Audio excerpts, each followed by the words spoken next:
Good evening and welcome to the July 12th meeting of the Tupelo Planning Committee.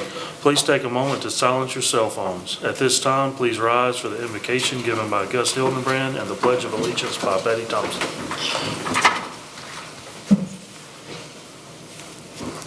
Let us pray. Heavenly Father, we certainly thank you for this wonderful day. You've given us a new day each day.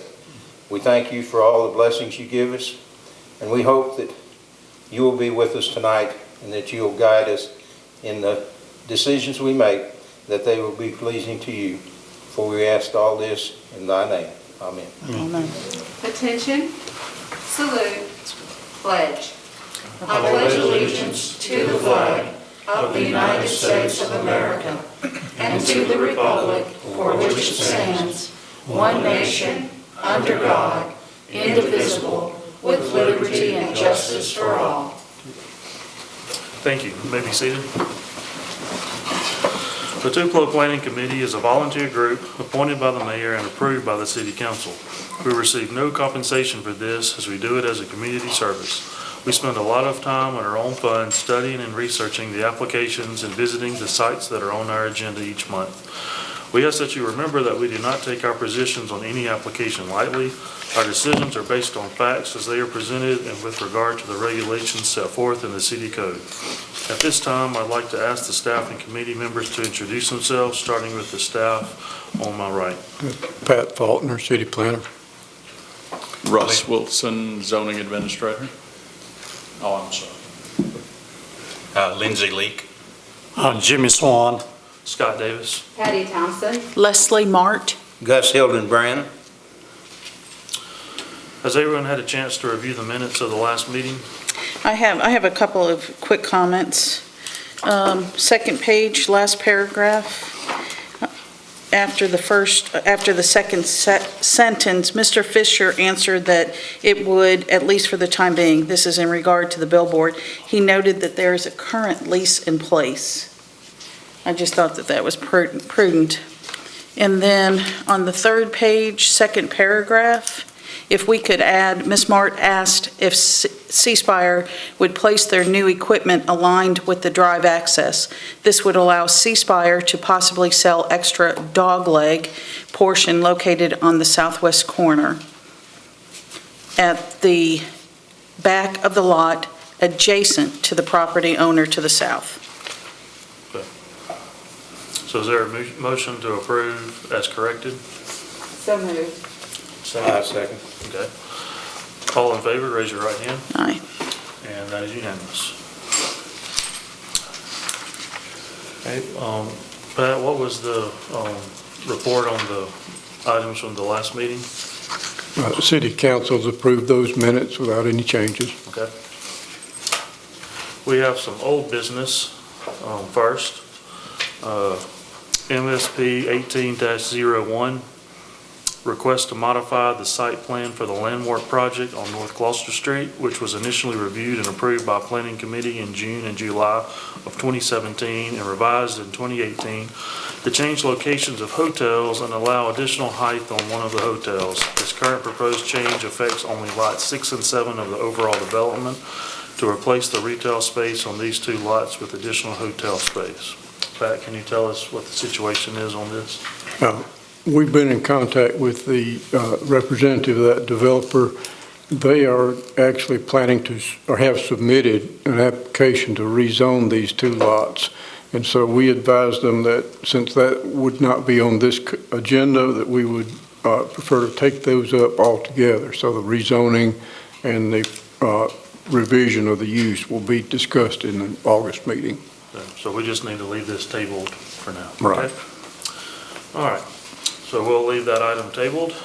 And moving on to new business, variance 21-05, request to allow placement of a digital ground sign at 208 North Gloucester that is larger than the size allowed for a lot with less than 150 feet of frontage.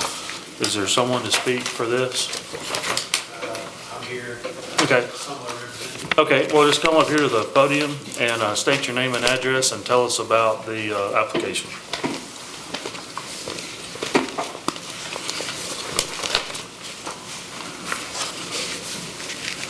Good evening. I'm Jason Montgomery with Condo Signs representing Mr. Adam Watson. He was unable to attend tonight, but he is wanting to take and place a digital sign there at his 208 North Gloucester address. It would be in reference just to advertise his specials, but it's going to be, from my understanding, it'll be the home office for his game day haircuts. I think they also have the, what's the other business called? Demo Pros, is that right? Something like that, but anyways, it's more so the home office for his game day haircuts. And he wanted to be able to advertise maybe specials and things of that nature regarding that. But he was wanting to place it on the monument for the brick wall that's out there on the side of the property there. And was just looking to do a variance for that in order to achieve it, because 40% definitely limits the amount of visibility that the sign could actually do. I think at that point that would put it about 12 square feet or so, roughly, give or take. And so you're looking at about 3 by 4, which, you know, in the digital world, definitely kind of small. But I guess anything's better than nothing, so to speak. But he would like to seek a variance and do it so if possible. Do we have any questions? And I suppose we're proposing about a 32 square feet, which would be roughly, well, not even, well, I think he was wanting a 32, so that'd be like 4 by 8. But I could foresee some options for a little bit smaller than that. Well, this says 64 on our application, 64 square foot. on Would the that be application. counting both sides? I mean, it'd be double-sided, so I guess technically you only count, what, one side or the size of one side? Okay. So each side is, you're proposing is 32 square foot? Yes, sir. 30. Okay. I'm sorry. Have you talked to the people next door? Has he talked to them? Remax that's there? If he has, I'm not aware. I wouldn't be able to answer that, honestly. I don't know. Well, their sign is pretty small, and this sign would probably eliminate the people from me seeing it that were going north on Gloucester. Their sign. I would have to go look at the location to determine my opinion in that, but Yeah. I suppose it could. Did he look at taking down part of the brick wall and creating a brand new sign?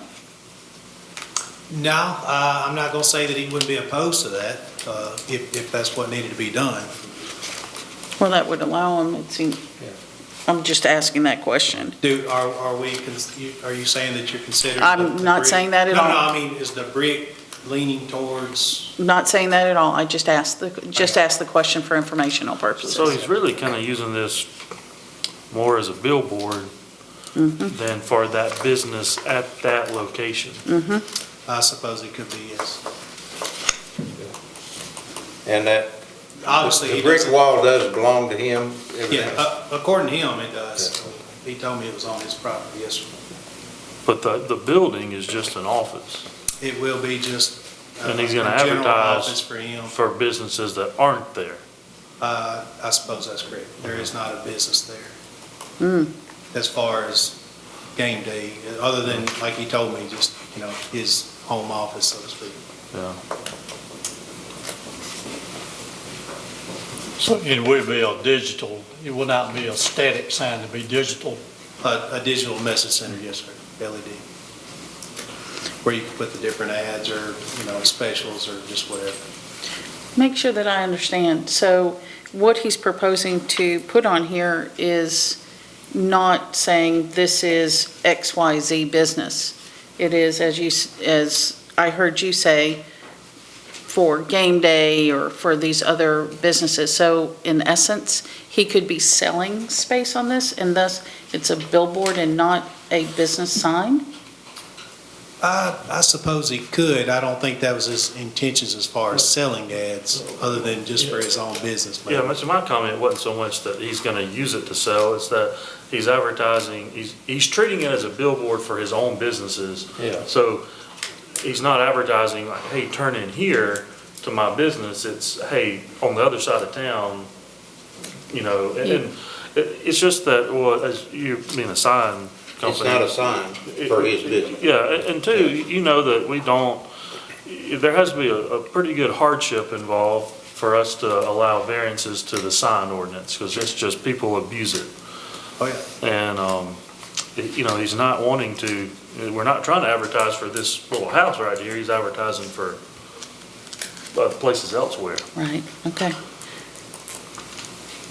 Thank you for that, I just needed that clarification. Yeah, as far as on the permit, I think it was actually labeled as 208 North Gloucester. That's, if there was any kind of sign on the building, that's exactly what it would say, no other. And yes, the LED sign would just advertise for whatever in general, I suppose. And the sign would be perpendicular to Gloucester. It will not be parallel with. Right, it would be a double Perpendicular to sided Gloucester. setup, so one face north and one side.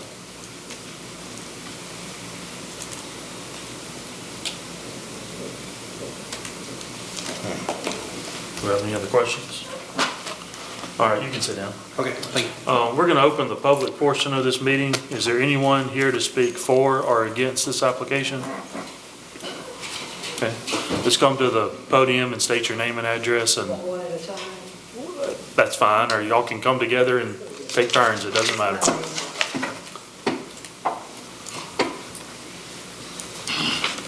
Just state your name and address and then tell us your concerns or. All right, I'm George Dent. I live at 134 Robin Street in Steve Bowen. I live at 126 Robin Street, first block of Robin, right up across. And we would like to speak in opposition to the sign. It is a variance. I don't think there's a sign there now. I think creating a double-sided digital sign, first, is probably distracting to the traffic to some degree. It's going to be difficult to read. Unlike the huge big ones, we certainly don't want one of those, but it would change the character of those buildings there. They have not, I don't think they've submitted any compelling reasons for a variance. I think it would be unfair to the other business owners thereabouts. I also think it would impact the neighborhood to some degree. There's enough light there already at night. I like to see an owl or two go through now and then, which they do occasionally. That might scare the life few off. But anyway, the other problem I've got with the application is, and I may be wrong, but when I went down to pull the deed, I asked the chancery clerk to find the deed of who the owner of the property is, understanding that the people requesting the variance are supposed to be the owners. And it may be that Mr. Watson does own this property. I do not know. But I do know that when I was provided a copy of the instrument by the chancery clerk, the owners was shown to be LJH Holdings, which is an LLC, and they're nowhere on the application. So I don't know if this is a lease arrangement or recent purchase, but it does not appear that the application is in good order either. So we would also object on those grounds respectively. Hi, thank you for letting me speak. I own property a stone's throw from where this proposed sign is, but I want to speak to y'all as an attorney about the application. It clearly says, and right under the application fee part, that I understand that if I or my representative does not attend the meeting, the application could be tabled or denied. I request that it be tabled. The owner of the property has not signed any document in the file that you all have, nor is he present.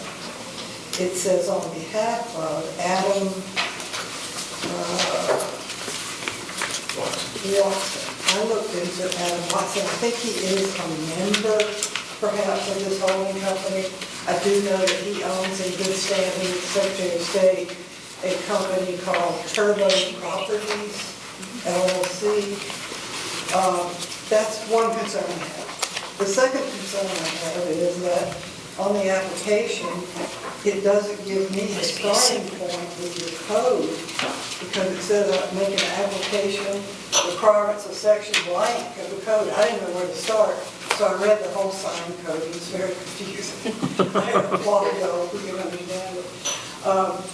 And it also says of chapter 12, section 16, to allow blank, to allow what? Rather than the required what? So I got very confused. Then I referred to his handwritten application in which he referring to. I think we have that. My gallery. This is another application. It's called the sign permit application, wherein it is done in Adam Watson's name, not signed by Adam Watson, signed by Jason Montgomery, with some confusing, from what I've heard from Mr. Montgomery this evening, information. The application asks for a reader board, and I looked up a reader board versus a digital sign. They're very different. A reader board could have movement on both sides. And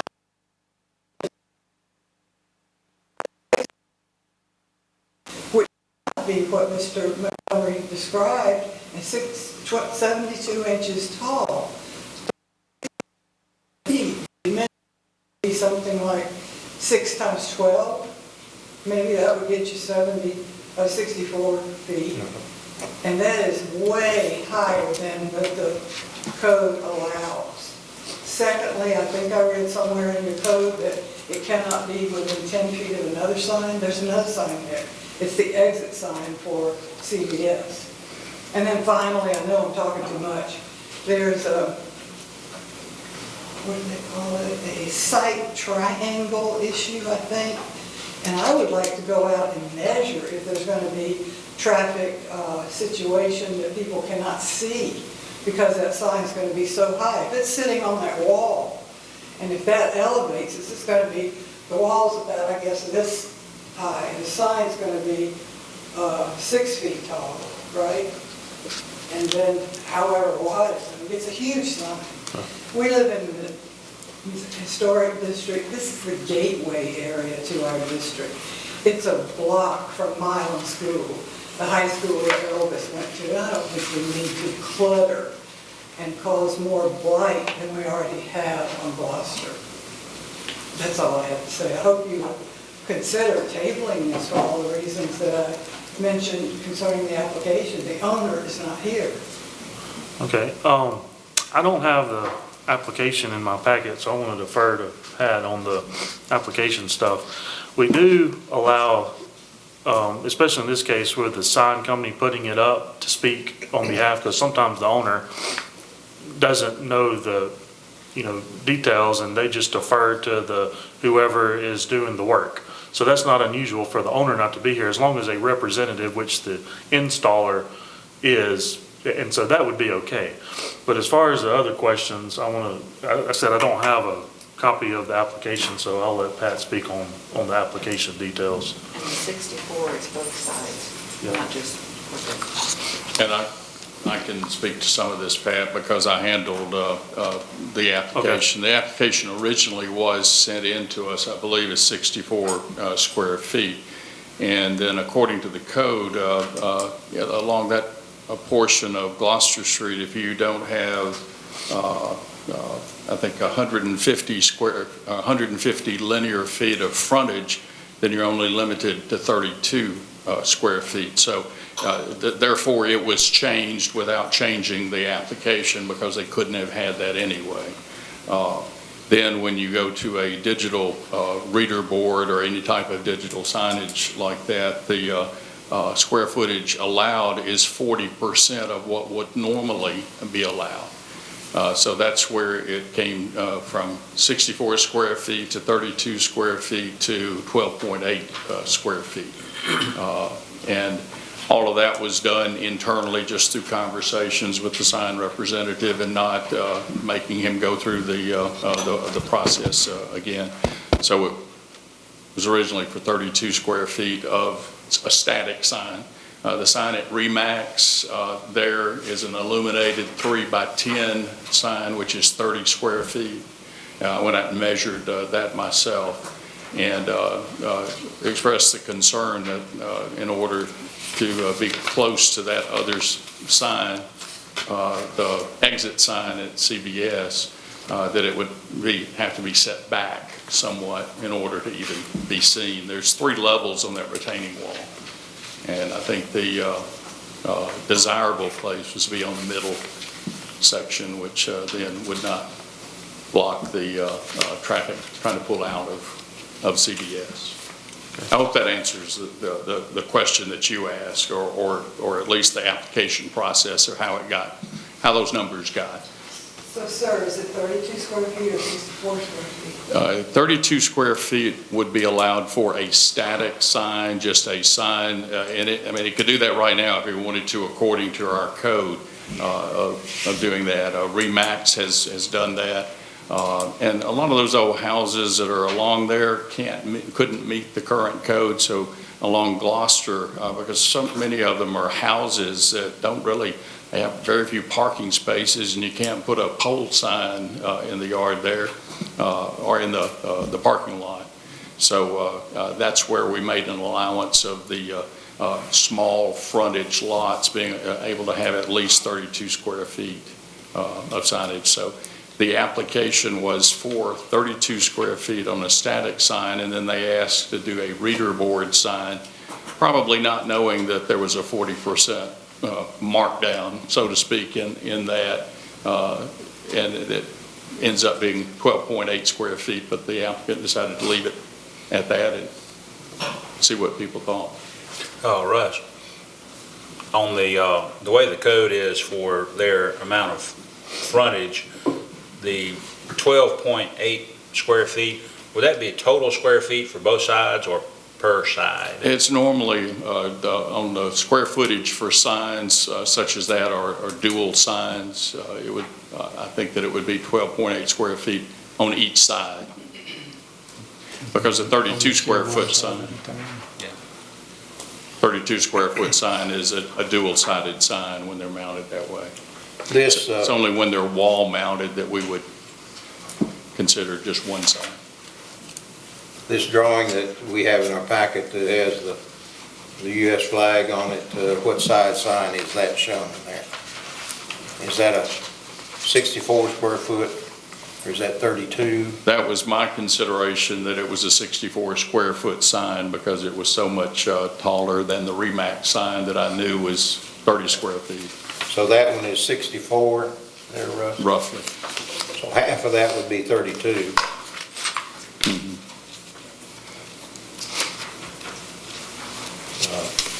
It looks like that sign is, well, that brick wall is about 2 foot high, right there above the parking lot, counting the brick. So that means that sign there is about 3 foot high. But that was the original sign that he sent in with the application, which was 64 square feet, which we knew wouldn't work after I looked into the code and saw that 32 square feet was the maximum. May I speak to one more point? Okay, yeah. I think y'all have this picture in your packet, is that right? Yeah, it's the one we were just discussing. Right. You can see that there's a nose of vehicle behind it, but 80% of the car is hidden. So I think, aside from the sign itself, the placement issue could be a traffic create a hazard, somebody trying to leave up lots at the same time. But I think Russ says that sign is 64 square foot, right? Is that? Yes. So that's, it would be half of that anyway. So, I mean, granting them that is not even an option. The only thing that would be granted would be the 32. yeah. You're not going to go bigger than the RE/MAX sign. It's just whether, do we want to grant him the option to have a digital sign the size of RE/MAX, or he has to have a static sign like the RE/MAX sign? Even so, if someone is pulling out that close to that 32-inch sign, it could completely block their view of the car that's pulling out. That's something to be taken into consideration. That's why we're here. But back to, we can only do 12.8 over it if this would be considered, I think, based on the current code. My understanding, if this is denied, then you can do 12.8 Per side. reader board. If we deny deny the deny the variance. If I'm not mistaken, I think the setback on that sign was 16 foot already from the curb or a little further. I can't remember. Okay, I need you, you're saying too much. I need you to get on the mic so we can record it. I'm sorry. No, it's fine. We need this for the minutes. I was just saying, so if the city would allow, then we would only be doing the 12.8, my client, if digital is allowed. But at the same time, I thought, if I'm not mistaken, and I'm sorry for being ignorant, I just didn't, this was last minute on me. I think that setback was 16 or so from the curb's edge at minimum, is I think where that actually is shown to be going, or somewhere around in that area. And at that point, I just don't see that a car would not be able to see around that, especially if we're only 12.8, which would be a roughly 3x4 sign. So very minimum as opposed to what's showing on the rendering. Like I said, I don't know what the sign setback is off the top of my head. Thought I might have had it on the application. I think it should have been, but. There again, that was something that you would have to build it to the setback. Obviously, we wouldn't allow it to be any closer. And if No. I don't know if that drawing. I don't think it should be. I don't know how that drawing relates to where the, what that setback is. I'm not sure if either one of y'all know. I made some notes that I didn't, looking at, there were 3 levels to that retaining wall. And seems like the first section was 91 inches, the second section was close to 130 inches, and then the third section was less than both of those. That's length you're talking about? Yes. Just linear. Mr. Watson was just trying to take advantage of what was already there and not disturb anything other than just adding the LED sign, you Yeah. know. And plus, I mean, it's just cheaper to utilize what's there. But I feel like the setback was plenty far enough back, especially considering the size. And I'm sorry for the application in which the information was wrote on there. It's just like Mr. Russ mentioned, we first applied something and then just one conversation led to the other. Of course, we had Maryland, the transition of that. And so just a lot of things kind of happened there. I normally don't turn in paperwork that's completely off from what we're originally trying to do. But if 12.8 is only allowed, then that's just all that's allowed. And I just go back to Mr. Watson to say this is what it is. And, of course, I'm representing my customer in a sense, but whatever the city allows is just what the city allows, and I'm not going to seek any further than that. There are times that we can grant a variance on a sign. However, we take signs very seriously. People get very upset when some business has a advantage over theirs, or a perceived advantage, and so. Trust me, I'm usually about the first to hear of it. And we're looking for a hardship most of the time, and I don't see a hardship here. I was gonna say, I mean, I think the question is here is, A, can we do it? B, is what's gonna be advertised allowed? And I think we could find a suitable size that would accommodate everybody if that's the case. But anyways, I appreciate that. I didn't mean to intervene there. If I could ask one question, I still haven't been told what is going to be advertised on that sign. Is it Tupelo Properties? What my understanding, it's gonna be for businesses that's the headquarters, so to speak, for whatever that. Tupelo Properties. Okay, and so their businesses is gonna be advertised there, that are other locations across town, which was my comment, that it seems to be operating more as a billboard than a sign for that business at that location. Yes, sir, I agree. Yes, sir. And I feel that your code protects our neighborhood, and I don't see the special or unique circumstances that would allow it. And also, I don't think it would deprive Mr. Adams or whoever owns the property any use of that property for the purposes that he has, his turbo property, I guess, is going in there as an office. Yeah, and he can still have a sign, and he can have a digital sign. It's just not gonna be as large as well, I'm speaking, I don't mean to speak for everyone, but for me, I don't see the hardship there. We'll have a discussion in a minute, but And finally, and then I'll hush, is there a difference between a digital sign and a reader board? Is there a difference? that's a question for one of them. There is a difference, but they're not handled differently in the code, I don't believe, Pat. A reader board usually is letters scrolling across, and a digital sign is usually something that has motion to it and forms letters with LEDs. That usually has motion to it. Pat, is that? Right, and then there's one more classification that has moving images. So, this one would just be, as I understand it, just a reader board type sign.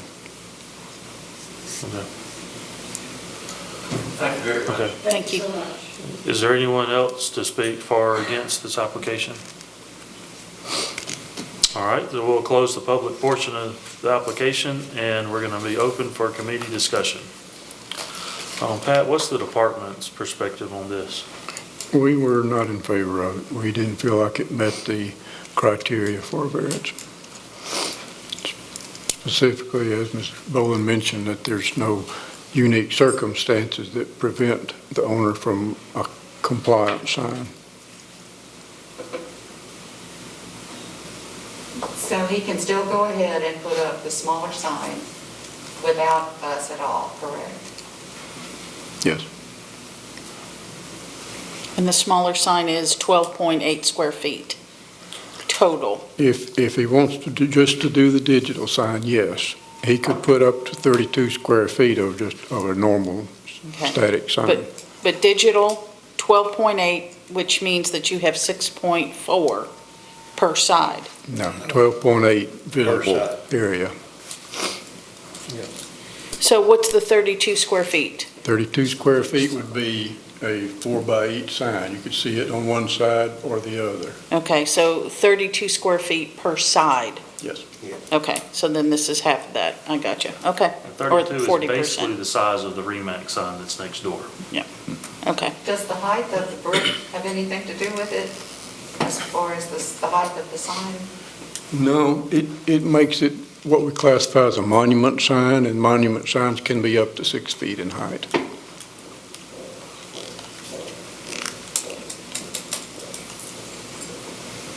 Well, is the committee ready to make a motion?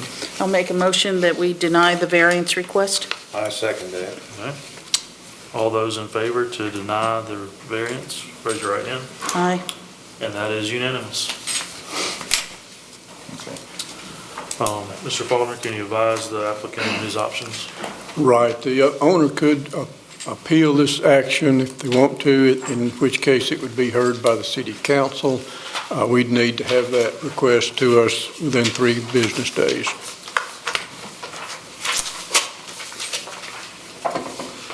Okay, the final item on the agenda, variance 21-06. Request to allow construction of an accessory structure at 1964 North Shire Drive that is 5 feet from the side property line rather than the required 10-foot side setback. Is there someone here to speak for this application? State your name and address. My name is Bob Mercier. My address is 707 Hillshire Place, Tupelo. I'm a landscape architect. I'm the landscape architect for Denise and Kirk Lewis, requesting the variance. Can you tell us a little bit about the application? Yes, we're doing a remodel in the backyard, and one of the structure we're requesting the variance for will be a 10 by 16 foot studio, gymnasium type studio. And the lot is rather small, and the setbacks are particularly small. The house barely fits within the setbacks.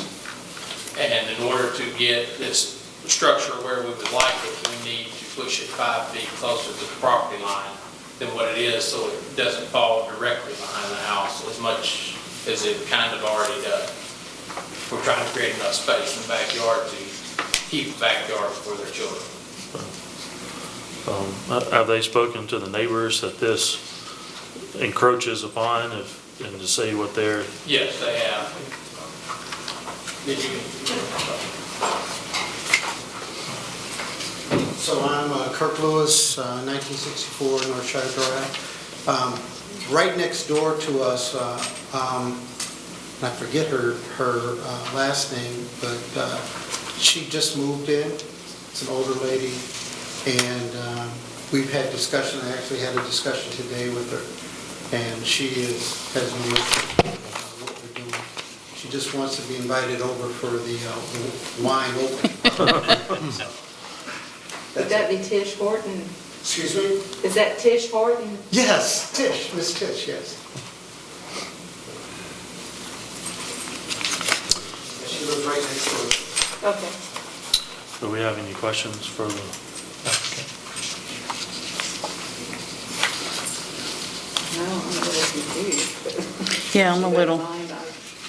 You know, when it comes into encroaching on property lines, the neighbors play a big role in this, because you don't, everyone is obviously, they want to defend their property. And the fact that you've had discussions with the neighbor and they don't seem to mind, and you are not just going zero lot line here. You are leaving some space, and that the house isn't just right up against it, helps.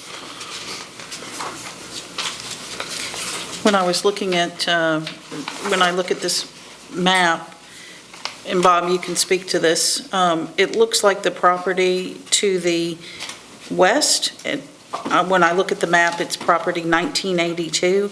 It looks like that house is super close to the property line already.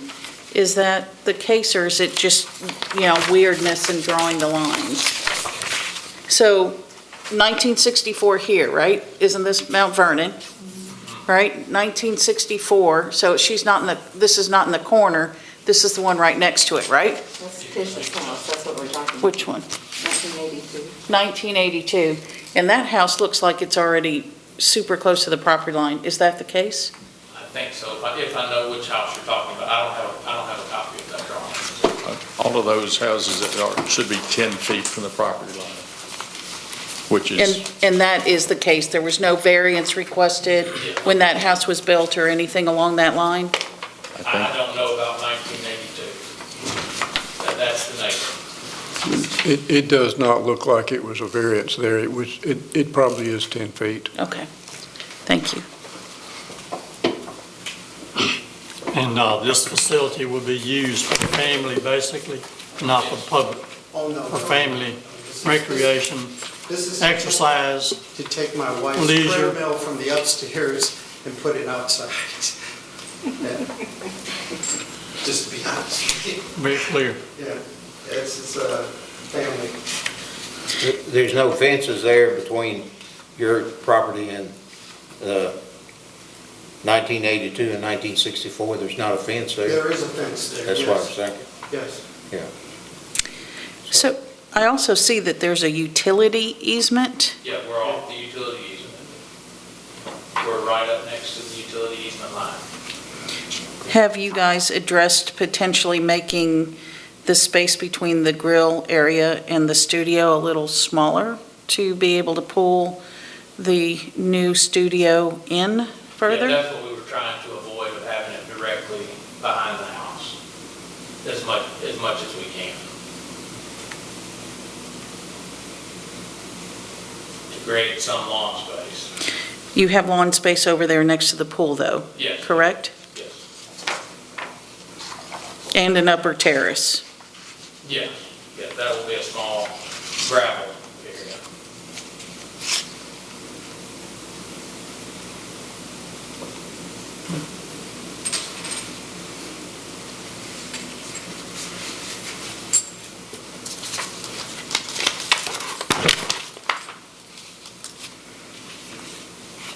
Any more questions? I don't have any more. I think we're good. We're going to open the public portion. Is there anyone here to speak for or against? I don't believe so. So we'll close the public portion. And committee discussion.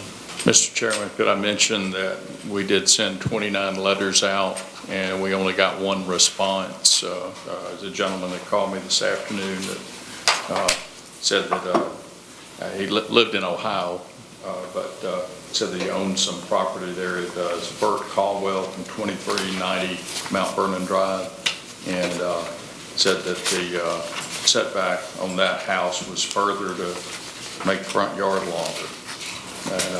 And he said, I'm just speaking for him, calling him, said that he created his own problem, and it sets precedent for others, and the lot behind there would be the one.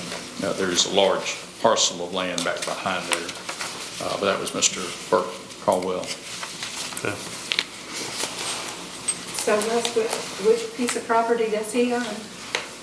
Does he own that large lot He said behind? 2390 Mount Vernon, but I couldn't, I don't see I it. don't see couldn't 2390. find that. That would be Further up, up above the picture sign. Yeah, and he would not have received notice of this either.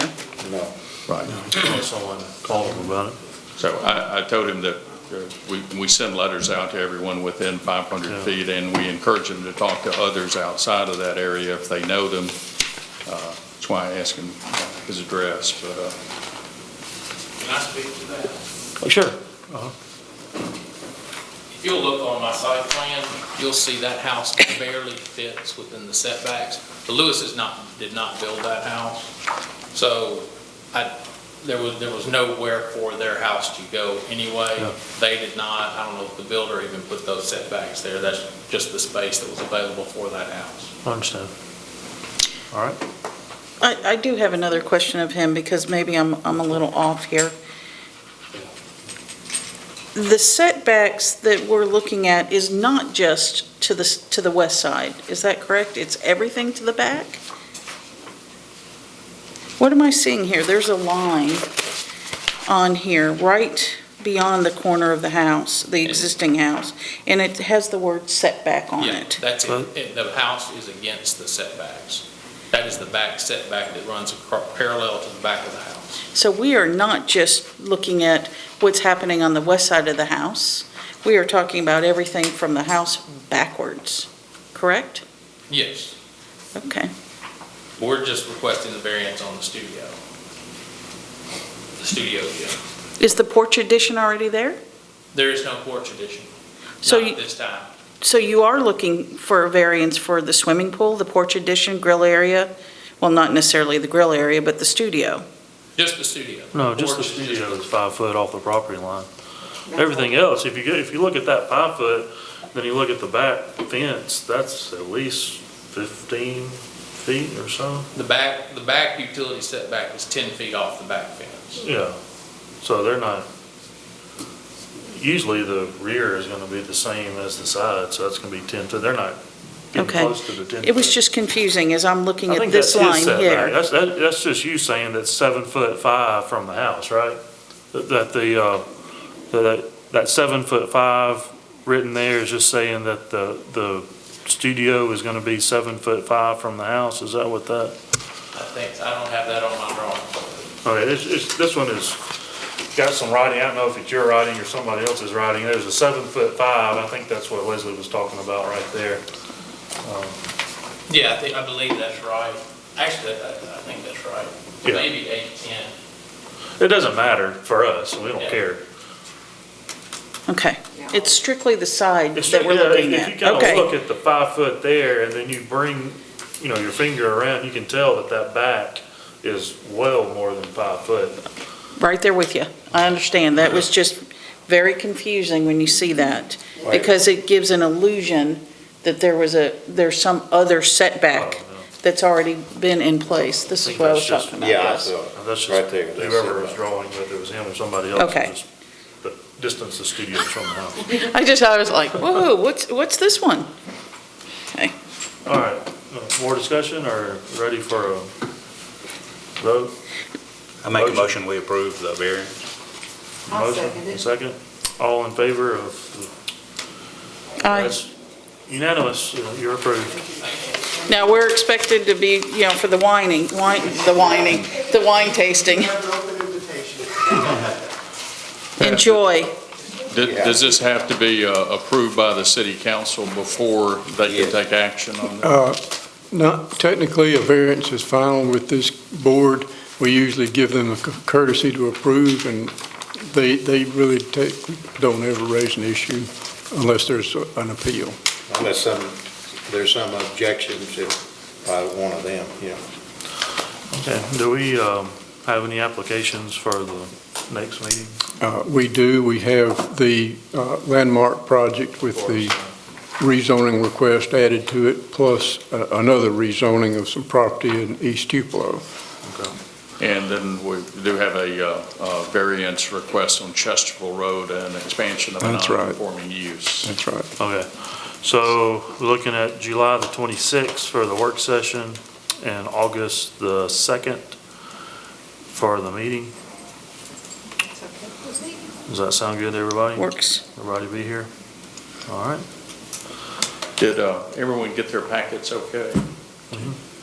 And Bill Smith had called earlier tonight and said he'd be here if he could make it, but he does want to continue participating. He's had some health issues that have prevented him. We'd like to have them back. Yeah, we'd like. Are we going to try and do a little more electronic, like for the work sessions? For instance, being able to try and at least call in or do Zooms? Just wondering if that's, that's an option for some that have super busy schedules. Just questioning. Yeah, we can usually make that work if we get a reminder a couple of days ahead of time. Even if we could get the phone number for that phone that's in the conference room to be able to call and at least, be able just to be a conference call kind of thing.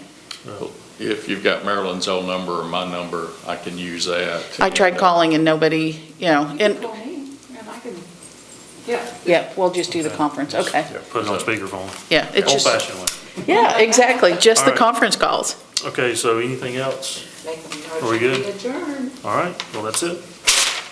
I second that motion to adjourn. Thank you, and thank you, folks.